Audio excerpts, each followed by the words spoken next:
All right, we're here in London with members of Canto. Before I have a chat with you, I'd like to introduce ourselves. Yes, I'm Steph, the lower rakkatakka vocal singer and founder of the band. And I'm Ross, and I'm the higher rakkatakka vocal singer and just the singer. Okay, this is apparently this is not the first time you've been to London. Is that correct? It's actually the third time. Third time. Yeah, it's our third time here. First 2011, I guess. Yeah, 2011, 2012 was Out of the Dark, wasn't it? 12. Yeah, 2012, 2014 and this year. So every 2 years we managed to make it back to UK. Yes, and you had also come here when preparing your brand new album, is that right?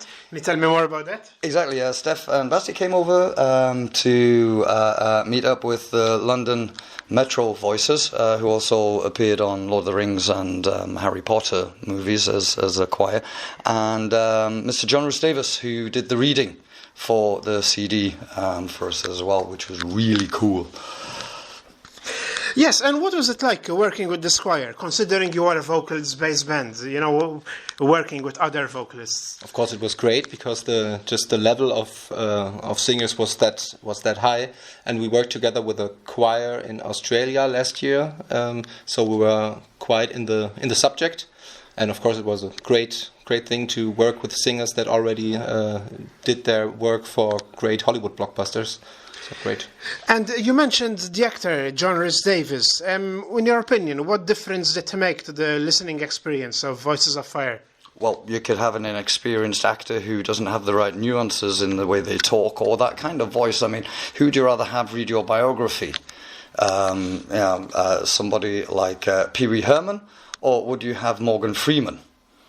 But we'd rather have John Rhys Davis, for example, because he's got that warm, professional actor's voice, and it lends it that atmosphere of fantasy as well, with him being associated with the fantasy genre. Of course, and his curriculum fits into the theme of the album.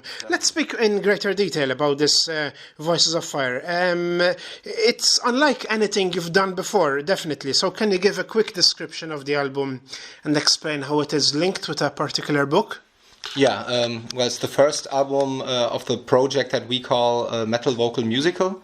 So apart from our regular albums where we have just like regular metal songs and perhaps one or two covers, this one is a concept album. And for us it was very important to have a concept that just came out of the band. So it's the whole story where the novel is based on was created by Sly, our lead singer. So from the very beginning, we had this cross-media concept, having the story in the book and having some kind of a soundtrack in our album. So if you want to have the complete picture, you should have the book as well, which is available as an English ebook as well. It's also available in English. As an ebook, yeah, not on printed, but if you go on our website, you will find all links to, I don't know, Amazon iTunes, and stuff. iTunes everywhere. And I don't expect you to tell the whole story in a few seconds, but roughly, what is the story about? Good, evil, winning, being in love, drinking, partying, fighting, dragons, fantasy. Excellent. Perfectly put.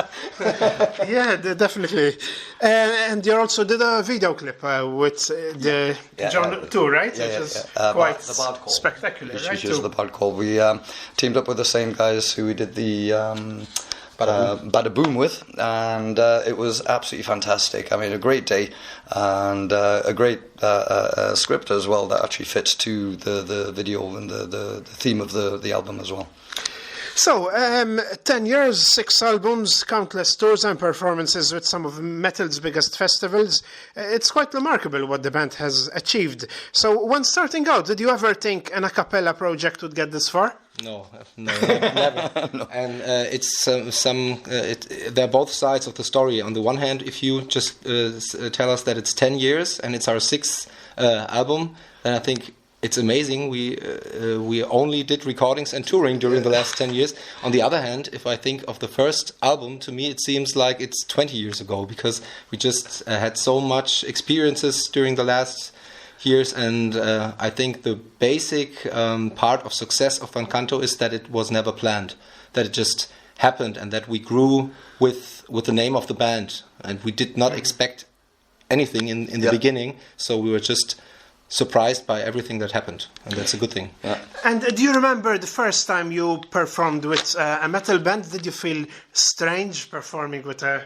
The first time we performed with a metal band? No, not really. I mean, You mean us performing in a band, or No, Van Canto performing in an event with where there are also metal bands. Yeah, but we all had our regular metal bands before, so we were used to perform with other metal bands. But being a vocal-based bands, did you feel... I think the other bands felt a bit more awkward than we did. Yeah, they're like, Exactly. You should ask the other bands. Yeah, ask the other bands if they were more awkward. They felt a bit more awkward than we did because we turned up with no instruments. What do these guys want here?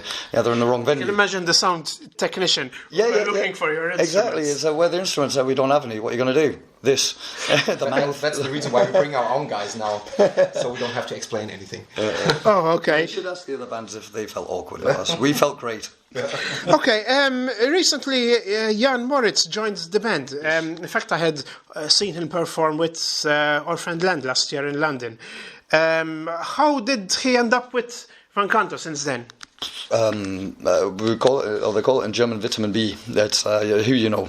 We knew him from Stimmgewalt, and Stimmgewalt, that's right. Yeah, we already knew that he could do deep voice, a bass voice, And he was on stage with us. and he'd been on stage with us at Wacken as well. So, and then we did a couple of shows with him, and then the idea came up to not replace. Because you can't replace Ike, just to get another a bass player, a bass singer in who could be just as good.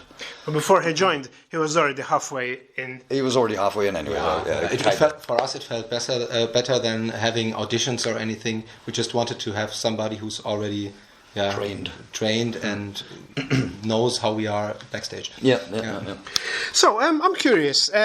When you play these open air festivals, did you ever have any difficulties with the weather, such as excessive heat, cold, or strong winds blowing against you? Because voice, it's different from playing guitar or drums, so I wonder what you think about that. We haven't had technical problems as such, not the normal problems that anyone would have with sound, but nothing that would make the show any less than what it would be in a hall or anything. So we had a storm on the second festival that we ever played, but each band had the problem, so the festival had to be interrupted. Yeah, it had to be postponed. And then, but nothing special, just because we are a vocal band. Doesn't have any effect. No. Okay, Van Canto tends to cover metal bands and play in metal festivals, but do you actually have a following outside the metal scene? They're tending to cover. We've got 70 songs and 20 covers, so we don't tend to cover. Okay, I rephrased that. Okay, fair enough. It's just. I mean, the cover songs, they're the favourites of the band, of the fans, because they know the songs anyway and they can sing along with them. Of new fans. New fans, yeah. With the old established Van Canto fans, they sing all the songs with us, so they're in the party straight away. But for new fans, the old songs are something they can recognise and something they can grab a hold of, first of all. So our plan is to have a cover to get new people attracted to Van Canto, but hopefully our own compositions are the reason why they come back. And this is the plan that we follow for 10 years, and it works quite well. And Voices on Fire, in fact, is the first album which is totally yours. Yeah, totally clear. Yes. It would make no sense in a concept album to have a song written by somebody else. Absolutely, yeah, I agree. So, in general, what you as vocalists, what vocalists do you admire? What singers do you enjoy listening to? Me, it's Russell Allen. And Russell Allen, Symphony X. Russell Allen, Symphony X. Yeah. He's just got the most majestic voice I've heard in years. Or the old classics like Elvis, great. But like Russell Allen is just one of those voices that he can do any range and he can sing any kind of style. It's just awesome. I agree. And you? Yeah, I agree with Russell Allen. And personally, I love all singers who worked together with Yngwie Malmsteen in the 80s. I think he has a great talent to pick the best. He never had a bad singer with so I could name them all. And my personally favorite is Eric Adams from Manowar. Yeah.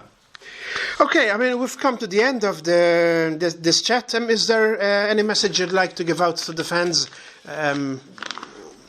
If you want to do it, just do it. We do a cappella metal, for God's sakes. Just do it. Yeah, and it's always great to get in a foreign country far away from your home and having people interested in metal a cappella. So thank you for the option to have this interview. Guys, Van Canto, it's been a pleasure speaking to you. Good luck for the new album. Thank you very much.